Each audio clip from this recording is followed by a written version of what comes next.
महिला महिला के लिए, विमेन फॉर विमेन एक बहुत ही अच्छा टॉपिक चुना है तरुणा आपने, जिस पर बहुत कुछ बोला जा सकता है, बहुत कुछ कहा जा सकता है। क्योंकि एक महिला दूसरी महिला की समस्या अधिक गहराई से समझ सकती है और एक सहानुभूति पूर्वक जो उसका रवैया है वो उसकी दूसरी महिला की समस्याओं के प्रति रख सकती है।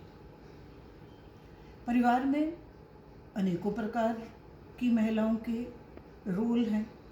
जिस तरह से हम ये कह सकते हैं बहन है, सास है, माँ है, बेटी है, देवरानी है, जेठानी है, जितने भी सामाजिक हमारे संबंध हैं उनमें जितनी भी प्रकार की महिलाएं हैं, तो जब हम उनके रोल्स की विश्लेषण करते हैं तो हम देखते हैं कि परिवार के भीतर और महिलाओं के भीतर भी बहुत प्रकार की समस्याएं जो हैं वो आंतरिक समस्याएं जो हैं वो उससे जूझती हैं। जैसे मैं कह रही थी कि परिवार में माँ बेटी के भी बहुत मतांतर हो सकते हैं, उनकी सोच भी अलग हो सकती है, और बहन बहन की सोच और फिर सास बहू की सोच तो हमारे समाज में अक्सर बहुत ही उजागर रूप में हमारे सामने आती। मैं समझती हूँ कि जिस घर की माँ सजग होती है, शिक्षित होती है, समझदार होती है, उस घर की बहुत सी समस्याएं स्वयं सुलझ जाती हैं। परंतु कई स्थानों पर हमने ऐसा भी देखा है कि कुछ महिलाएं इतनी कुंठित हो जाती हैं या उनके कुछ अपने घरेलू अनुभव इतने कटु हो जाते हैं कि उनके सामने हम अगर विकास की बात करें या अच्छे रवैये की बात करें या सहानुभूति की बात करें तो नहीं लेना चाहती। वो समझती है कि जो हमारी सोच है वो सर्वोपरि है और उसमें वो महिला का, दूसरी महिला का सहयोग या उसका हाथ में हाथ डालकर एक खूबसूरत से संबंध की या जिसे कहें कि उसकी सहायता की वो अहमियत को नहीं समझती है। तो वहाँ भी कुछ समस्याएं हैं, क्योंकि समस्याएं तो समाज के भीतर बहुत सी हैं। लेकिन कई बार हम, जैसे मैंने कहा कि अगर घर की माँ बहुत समझदार है तो वो अपनी बेटे बेटियों के बीच में एक संतुलन बना के रखेगी। वो बेटी को भी उतनी ही स्वतंत्रता देगी अपने विचारों को व्यक्त करने के लिए, अपने जीवन के लक्ष्य की प्राप्ति करने के लिए, और अपने जीवन को कैसे वो स्वयं निर्माण कर सकती है उसमें एक माँ का बहुत बड़ा योगदान होता है।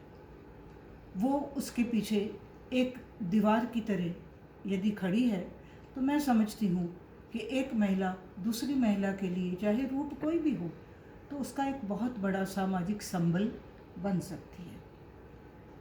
मुझे याद है कि मेरी माँ 1947 के युद्ध में मेरे पिता का देहांत हो गया और मेरी माँ उस समय लगभग 36 वर्ष की रही होगी और हम 4 बहन भाई, 2 भाई 2 बहनें थी।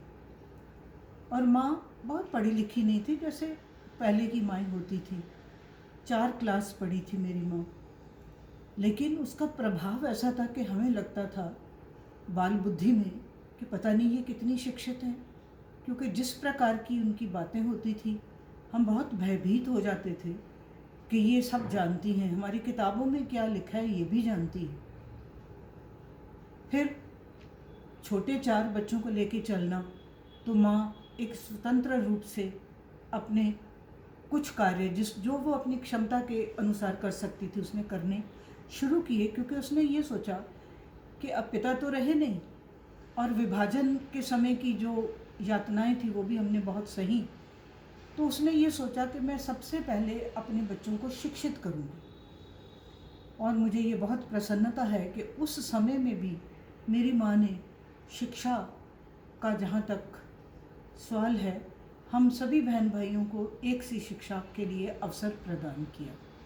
हम जो करना चाहते थे उसने हमें स्वतंत्र रूप से करने दिया। मैं नहीं समझती कि कभी मुझे याद हो कि मेरी माँ ने ये कहा हो कि तुम ये नहीं कर सकते, तुम वो नहीं कर सकते, समाज क्या कहेगा, वो क्या कहेगा, और ये लड़कियां नहीं करती हैं, ये लड़कियों को नहीं करना चाहिए। संस्कार तो थे, परंतु इस प्रकार की जो अनर्गल वर्जनाएं थी वो हमारे ऊपर कभी नहीं रही।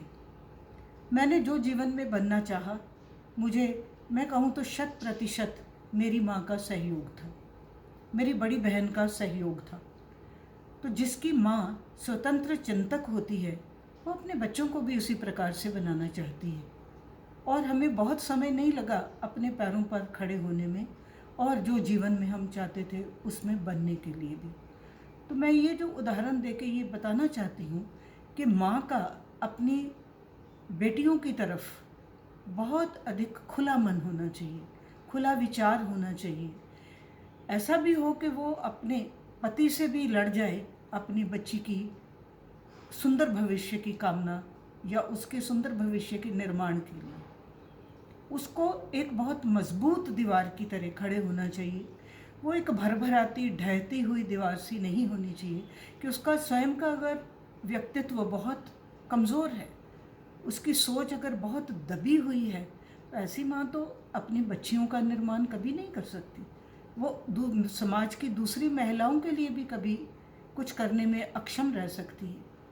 इसलिए मैं ये कहती हूँ कि एक महिला दूसरी महिला के लिए चाहे कोई भी रूप हो, संबंध हो, लेकिन अगर वो उसकी तरफ अपना प्रेम भरा हाथ, सहायता का हाथ, सहानुभूति का हाथ और उसके साथ उसकी हो सकता है आर्थिक सहायता भी उसे करनी पड़े, तो मैं समझती हूँ कि ये भी एक बहुत बड़ी सामाजिक चेतना और सामाजिक परिवर्तन की एक दिशा की ओर हम बढ़ सकते हैं। तो मैं समझती हूँ कि महिला को महिला के लिए सदा सहानुभूतिपूर्ण रवैये से खड़े रहना चाहिए, उसकी समस्याओं को बहुत सहानुभूतिपूर्ण ढंग से सुनना चाहिए, समझना चाहिए और बिना किसी कुंठा के और बिना किसी अहम के और बिना किसी ईर्ष्या भाव से उसको आगे बढ़कर उसकी सहायता करनी चाहिए। तभी हम सभी महिलाओं के विकास की, उत्थान की और उसकी प्रगति की बात सोच सकते हैं।